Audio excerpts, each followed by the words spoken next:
Welcome to Friday's first video. Firstly, South Sudan, where Salva Kiir and Riek Machar have extended the duration of transitional government. US, UK, Norway have boycotted the meeting in which this announcement was made. Secondly, Kenya, Raila Odinga, Kenyan presidential candidate, says Kenyans do not want to be compared with the worst. And the worst means Ethiopians, South Sudanese, Ugandans, Somalia's people. We have a clip for you of Raila Odinga, who is contesting presidential election due to be held after 3 days in Kenya. Thirdly, Tigray viewers, last night Redwan Hussain lashed out at a foreign delegation which visited Tigray and which urged Ethiopian government to start restoration of basic services in Tigray. And after that, Getachew spoke. Getachew is blasting Redwan Hussain. What did Getachew say? People say, Sajid, you mentioned Getachew a lot. I have to mention because he is representative of Tigray government. So whatever is being said by Tigray government is being said through Getachew. So I have to quote him. Tigray government has released a statement as well about visit of foreign delegation which happened 3 days ago. Fourthly, a new story about creation of a new state in Ethiopia. A new regional state is going to be created. Some zones and special Woredas have submitted a request to Ethiopian Federation Council. These Woreda zones want to be a separate regional state. We have names of these Woreda zones for you. And lastly, viewers, a new story from Somaliland, where migrants have been told to leave the country immediately, and there are thousands of Ethiopians there in Somaliland. Some say this decision is being made to target Ethiopians while Ethiopia-Somaliland cooperation is growing. Just 3 days ago, top Ethiopian channels were seen in Somaliland. But Ethiopians living in Somaliland are being told to leave the country. Those who have no legal documents. Firstly, South Sudan. Viewers, yesterday, South Sudan's transitional government extended its duration for the next 2 years after 2023 because election was due to be held in 2023. So after 2023, 2 years, for 2 years, this government will remain in place, transitional government. It came into existence after 2018 ceasefire agreement backed by regional and international partners. US, UK, Norway backed the ceasefire agreement back in 2018. After 5-year-long civil war came to an end and Salva Kiir and Riek Machar joined this coalition. It was decided that the transitional government will steer the country towards next election. Before that, unified military will be formed. Institutions will be established. An election will be held in 2023. Now, before the arrival of 2023, this transitional government, both Riek Machar and Salva Kiir have decided to extend its term for 2 years. The announcement has been rejected by UK, US and Norway. The 3 countries wrote a letter to South Sudan's president yesterday, and they said extension should be announced after consultations with the regional international partners, with international human rights organizations, civil society organizations, and after that consensus should be reached. But South Sudan government has announced an extension. The country is in the grip of economic crisis as well. The 3 Western countries have withdrawn their support for ceasefire monitoring mechanism. and the currency of South Sudan is losing its value on weekly basis. Salva Kiir traveled to Uganda before this announcement. He met with Ugandan President Yoweri Museveni to gain his support for this extension. International community has rejected this extension. It means that in coming days there could be economic problems, more economic problems for South Sudan's government.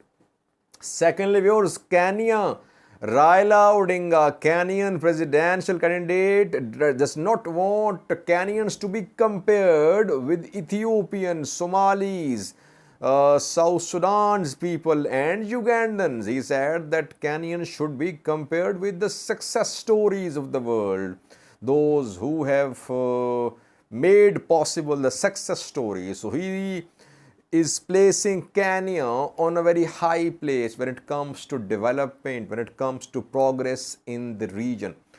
I have a clip for you of Raila Odinga. I have just one point to make, viewers.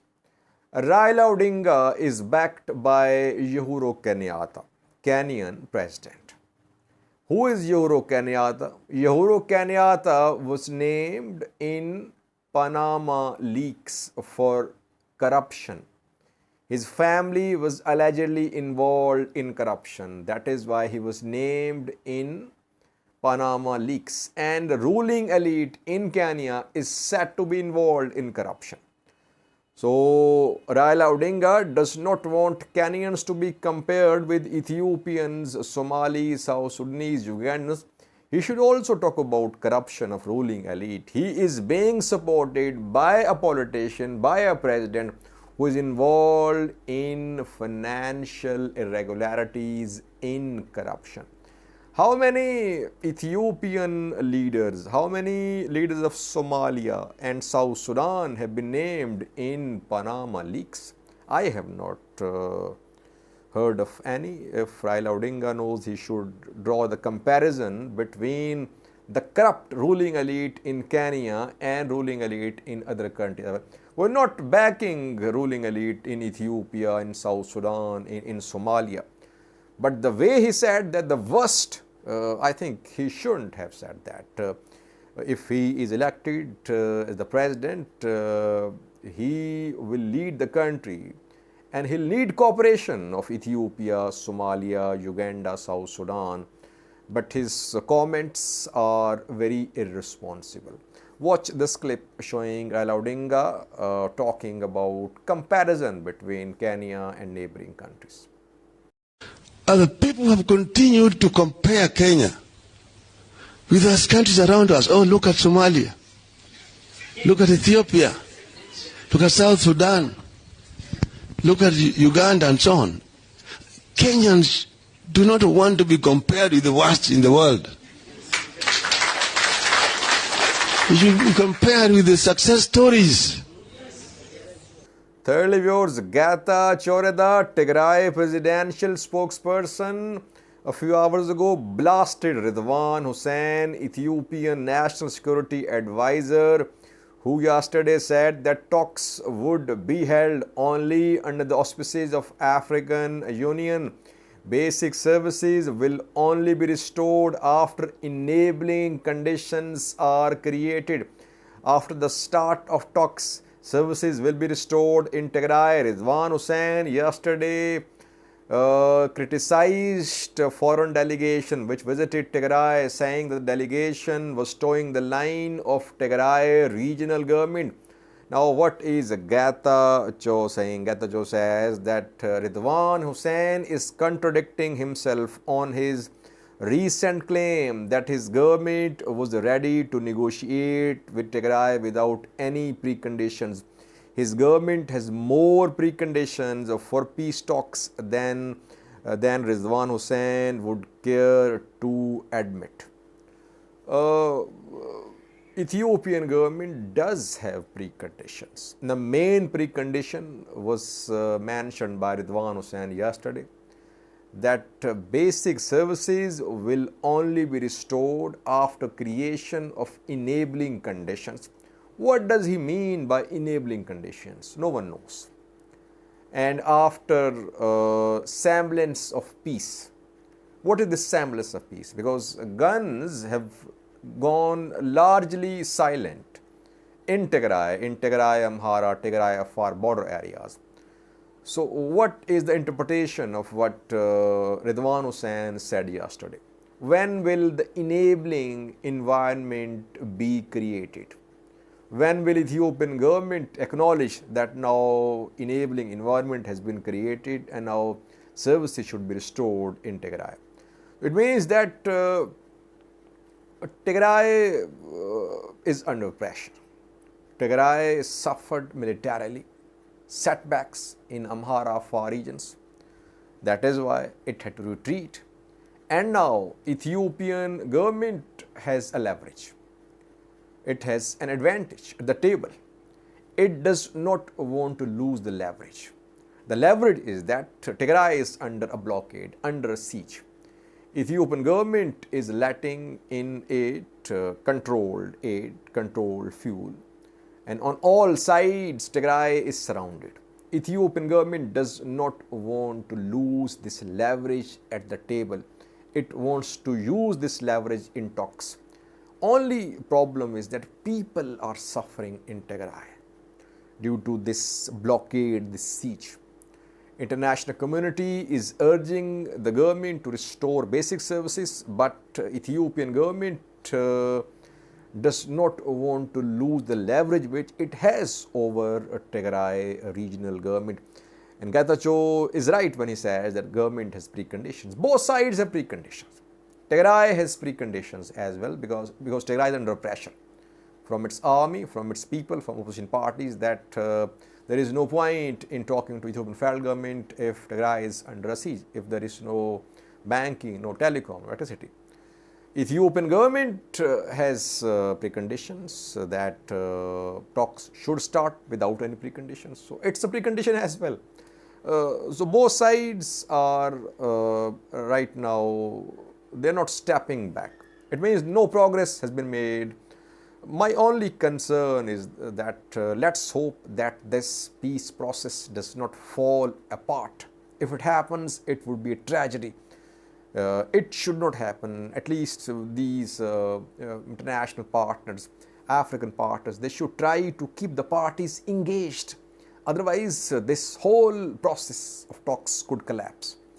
Tigray regional government spoke as well after the visit of a foreign delegation comprising EU Special Envoy, US Special Envoy, ambassadors of UK, US, Canada and Italy. Tigray regional government said that this delegation held extensive discussions with Tigray regional president Debretsion Gebre-Mikhail. Peace talks came under discussion. Humanitarian aid delivery came under discussion.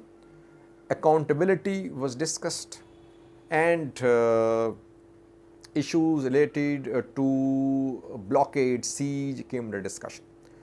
The statement states that there must be restoration of basic services in Tigray, withdrawal of all forces from Tigray, accountability for crimes, investigation into human rights abuses committed by the parties involved in this conflict, and then negotiated ceasefire. Talks should start after these preconditions. Main precondition is restoration of basic services. Tigray might abandon its precondition regarding the withdrawal of forces from its territories. But Tigray is not going to step back from its precondition that basic services should be restored.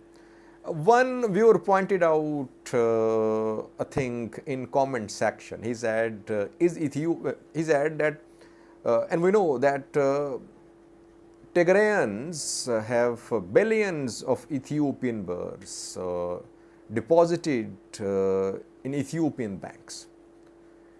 Due to the blockade, due to the suspension of banking service, People of Tigray have no access to this money. Is Ethiopian government in a position to release this money for the use of Tigrayans? Because we know that Ethiopian government is in a crisis. It's facing economic crisis. If banking service is restored and Tigrayans start withdrawing their money, which could be billions of Ethiopian birrs, can Ethiopian federal government manage? Does it have the cash, which is the cash of Tigrayan people? So it's a very important point made by a viewer in comments section. Fourthly, we have a new story about creation of a new regional state in Ethiopia. Last year, Ethiopia created Southwest regional state, which was part of SNNPR, Southern Nation, Nationalities and People region. Now a new region is being created. Again, it will split with SNNPR. SNNPR is a huge regional state, and 10 zones and 6 special Woredas have submitted a request to Ethiopian House of Federation for the creation of a separate region. Officially, these Woredas, these zones have submitted this request. Again, Getachew, who is the Speaker of Ethiopian House of Federation, received this request, written request from these regions and zones. In coming days, coming weeks perhaps, Ethiopian House of Federation will make a decision. So these 10 zones and 6 special Woredas could be made one regional state. Names of these places are firstly Wolaita. Wolaitas have been fighting for a separate regional state for years. Now Wolaita is going to be part of this new regional state if it happens. Wolaita, Gamo, Gofa, Konso, South Omo, Gadio, Dirashe, where there has been instability for years. Baskato, Hale, Amaro as well. It's destabilized. Burji too, close to Romian border. Burji, Silte, Kimbata, Timbaro, Hadia, Haliba. These zones and Woredas want to be converted into, they want to be part of one separate regional state. So in coming days, House of Federation will hold meetings, then final decision will be made. But it seems that a new regional state is being created in Ethiopia. Lastly, viewers, last news story from the Somaliland, a self-declared country in the Horn of Africa. Ethiopia does not recognize Somaliland as a country, but Ethiopia has a consulate in Hargeisa. And Ethiopia, Somaliland, economic ties are growing. Ethiopia invested in the construction of Berbera port in Somaliland. Later, reportedly, Ethiopia had to withdraw. Its share was cancelled, but Ethiopia wants restoration of its share in Berbera port. And on Somaliland, Ethiopia border, there are several banks established, especially on Ethiopia side of the border. It's not a very tightly controlled border. People move to and from Ethiopia to Somaliland and vice versa. Now Somaliland government has made a decision. It has passed orders that all foreigners without documents leave Somaliland till the 18th of August. And though so far arrests have not started, but in coming days after the 18th of August, if any foreigner is found in Somaliland without legal documents, he'll be arrested. There are thousands of Ethiopians reportedly in Somaliland, especially in border areas, running small businesses, and some enter for a few days, then return to Ethiopia. So main target of this order is Ethiopia. Ethiopians will suffer. They'll be arrested or they'll be forced to leave the country. Ethiopian government is taking up this issue with Somaliland. Question is, why did Somaliland government make this decision? The decision is linked to cloth trade, firstly, and some security issues. Both countries are facing security issues, especially renewed threat of Al-Shabaab, and that is why some ENDF generals traveled to Somaliland 2 days ago. They held some meetings there, and it was decided that joint security plans be made to counter Al-Shabaab. So at this crucial time, when the two countries are in need of unity and collaboration to fight against Al-Shabaab, Ethiopians could be expelled from Somaliland. Ethiopian consulate in Hargeisa is taking up this issue with Somaliland's government.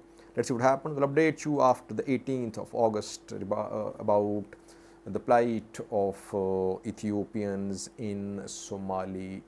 Thank you for watching.